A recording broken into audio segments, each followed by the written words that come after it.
The new Porsche Macan. It is now fully electric, which means it does not have an engine. So in this episode, we're going to go over everything you need to know about this vehicle, and we're going to find out if it's worth the price. So without further ado, let's dive right in. This new vehicle is pretty expensive. The standard 4 electric starts at around $79,000, while the turbo electric starts at around $105,000. The new Macan has a lot of design influence from the beautiful looking Taycan. It's a pretty good looking car on the outside.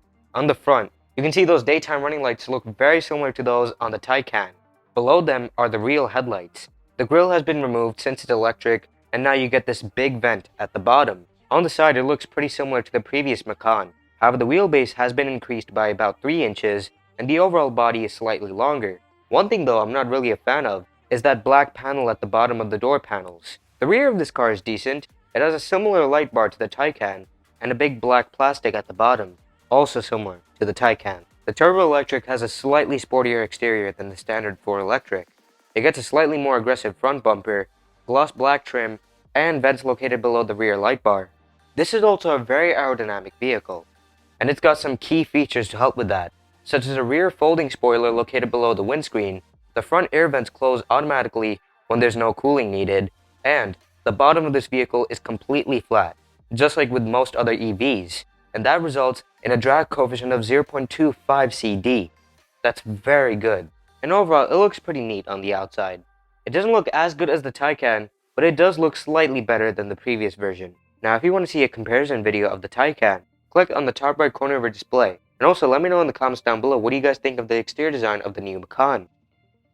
This new interior of the Macan is very nice. There's lots of influence from the Taycan. It looks really good. It looks a lot cleaner and is simpler than the previous Macan's interior, and that's because they removed most of the buttons. However, unlike the Taycan, there's physical controls for the climate. In the Taycan, there's a touchscreen for that. The physical controls are much easier to use when driving. They also added ambient lighting, which looks very nice.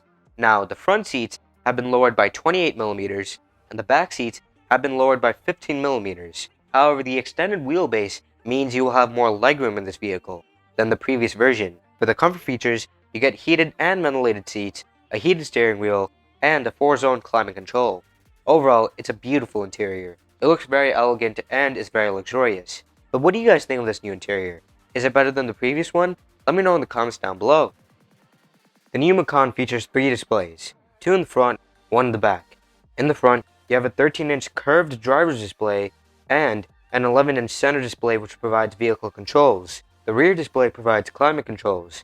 You can pay extra for the optional 11-inch passenger display, which works just like the center display. There's over-the-air updates, so as you own your Porsche Macan, it gets better over time. There's Apple CarPlay and Android Auto. There's also the optional Burmester 3D sound system. It's a 21-speaker sound system, which in total produces 1,470 watts. It's insane. This new Macan also features an augmented reality heads-up display. It works just like in latest Mercedes vehicles. Overall, the new Macan is pretty high-tech. The new Macan's trunk is up to 47.6 cubic foot of space, which isn't quite as good as the previous Macan. The previous version had up to 53 cubic foot of space. However, since it's now electric, at the front you have an additional 2.9 cubic foot of space. So in total, this vehicle has a cargo capacity of 50.5 cubic foot, which is still very useful. The payload capacity also isn't as good. It has up to 1,200 pounds of payload capacity. The previous version had up to 1,300 to 1,400 pounds of payload capacity. 1,200 pounds though is still pretty good, and it can still tow up to about 4,400 pounds, just like the previous version. While the new Macan isn't as practical as the previous version, it's way more powerful. All versions of the new Macan are all-wheel drive. The standard 4 electric has 2 electric motors. Combined, they make 382 horsepower, which is the exact same as a BMW M240i. And if you'd like to see a comparison video of that car, click on the top right corner of your display. And also, this vehicle has 479 pound-feet of torque. However, this car has something called overboost power. So when you enable launch control, the power temporarily increases, and with the 4 electric, that makes 402 horsepower.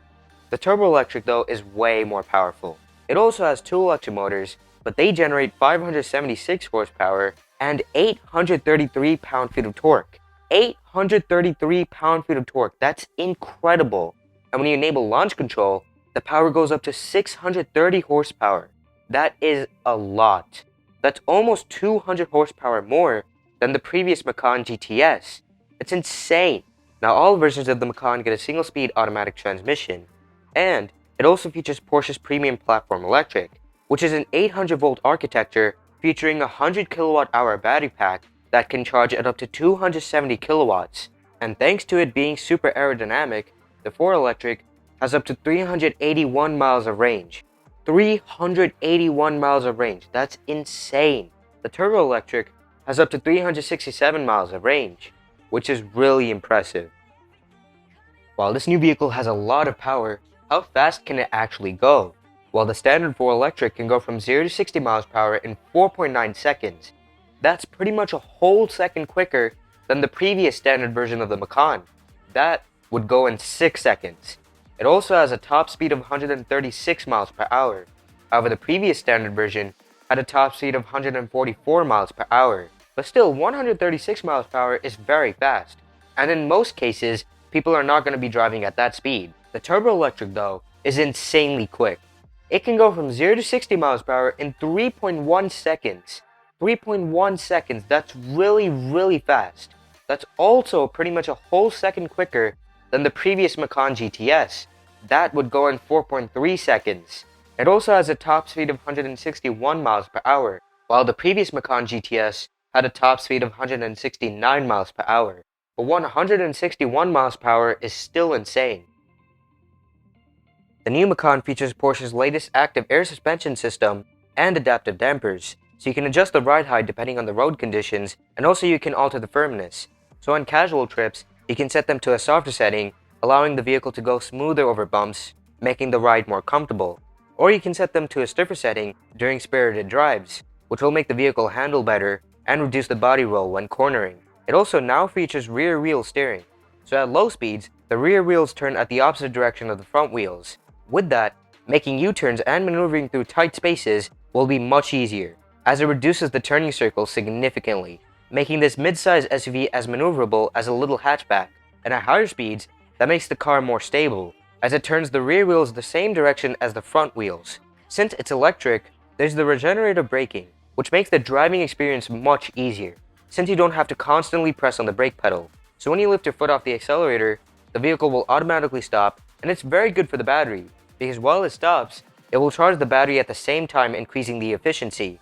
A big benefit though of the battery pack is it provides a low center of gravity, since it's mounted at the bottom of the vehicle, which will allow this car to handle better and significantly reduces the risk of this vehicle rolling over. And it's got a lot of cool driving features. It gets Porsche's latest LED headlights, which are nice and bright, providing clear vision at night. There's also the optional Porsche InnoDrive, which includes adaptive cruise control and lane keep assist. So when you're on the highway, you can enable this feature, allowing the vehicle to automatically brake and accelerate depending on its surroundings. It will also automatically steer to keep you inside the lane. It can also automatically change lanes as it features lane change assist. It also features automatic emergency braking, so in case of an emergency, the vehicle will automatically stop. There's lane departure warning assistant, which will prevent the vehicle from darting out of its lane, and there's blind spot monitoring. Overall, the new Porsche Macan is nice and comfy, and it has self-driving features, making the driving experience more convenient and safer.